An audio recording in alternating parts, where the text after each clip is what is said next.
fait, le projet de Tunisiens a commencé d'une idée très simple. Moi, j'étais plutôt fan d'un projet qui est similaire au projet de Tunisiens, ça s'appelle Humans of New York, qui a démarré en 2009. Et jusqu'à dernièrement, je me disais pourquoi jusqu'à aujourd'hui, il n'y a pas un Tunisien qui a repris l'idée, sachant que le projet Humans of New York a été repris presque dans toutes les villes, à Paris, Amsterdam, à Milan, etc. Et je ne voulais pas reprendre la même dénomination. Du coup, j'avais choisi le nom de Tunisien, qui pour moi était le plus expressif, entre guillemets. Donc l'idée était venue lors d'une résidence à la Médina de Tunis avec le projet Dream City. J'avais passé 2 semaines là-bas et je rencontrais beaucoup d'artisans, beaucoup de gens qui passaient par la Médina. Il y avait l'attaque du Bardo qui venait d'arriver, donc la Médina était vraiment elle était vide.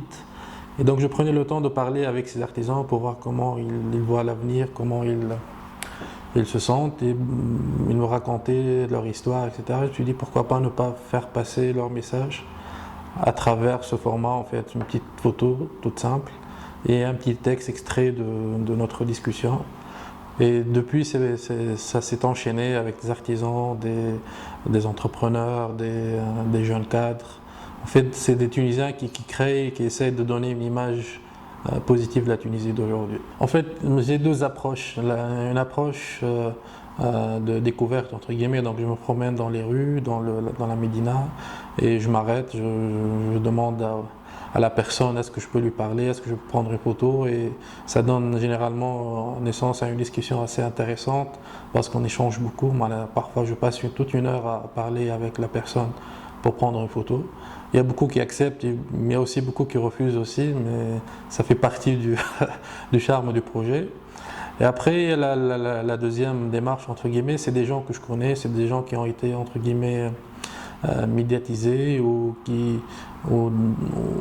dont j'ai entendu parler de ce qu'ils font à travers des amis, donc je les contacte et je vais directement vers eux pour discuter et prendre la photo aussi. Non, nous avons déjà mis en ligne des photos qui ont été prises à Kairouan, à Zarouane, à Karkna, à Nabeul, à Bizerte. Donc pour moi, il y a 11 millions de Tunisiens et 11 millions aussi d'étrangers qui habitent en Tunisie depuis des années. Pour moi aussi, je les considère aussi comme des Tunisiens. Donc il y a une source inépuisable de portraits d'informations qu'on pourrait mettre en avant. En fait, le projet a très rapidement évolué, donc on ne va pas attendre des années pour le voir évoluer.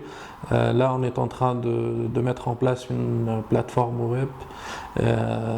C'est un site qui aura pour but, ce sera le même but que The Tunisians, mais plus approfondi. Au lieu de mettre une seule photo, on va mettre tout un reportage avec une interview plus développée.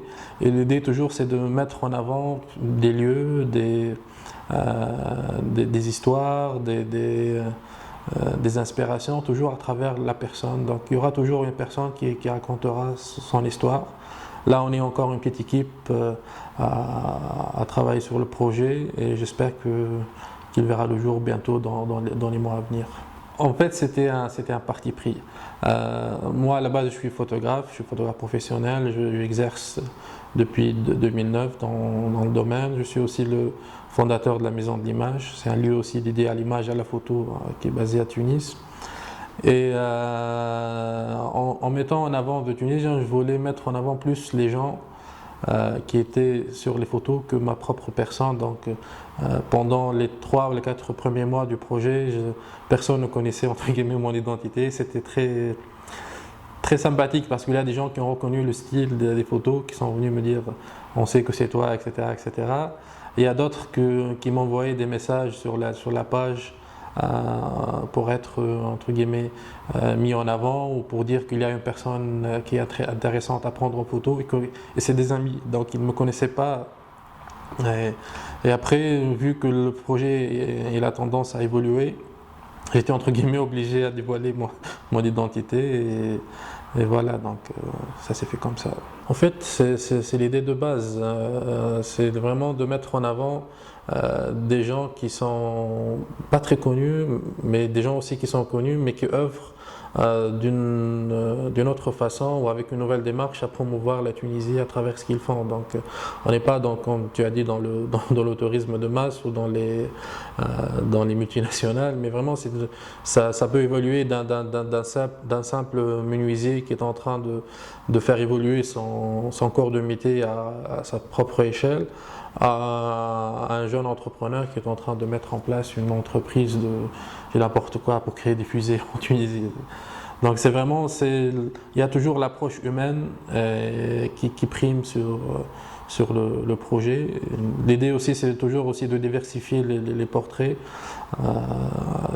À certains moments, quand on a commencé, on a beaucoup mis en avant des gens plutôt des artisans. Donc les gens ont cru que c'était un portail d'idées à l'artisanat et au métier. Après, on est allé vers ce que eux ils appellent la bourgeoisie, la banlieue et la banlieue chic de la Marseille et Carthage, en mettant en avant aussi des gens qui, malgré cette image qu'on leur colle au dos, ils sont en train aussi d'œuvrer à leur propre échelle à changer les choses. Donc vraiment, on veut montrer tous les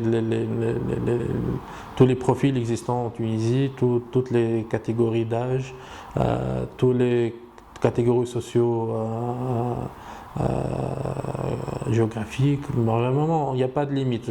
Comme je t'ai dit tout à l'heure, il y a 11 millions de Tunisiens, à part la diaspora, à part les étrangers qui sont à Tunis, qu'on les considère, nous on les considère comme des Tunisiens, à mettre en avant. Donc voilà. J'espère, nous on ne cherche pas à avoir le même succès de Humans of New York, parce que Humans of New York c'était déjà un projet pionnier.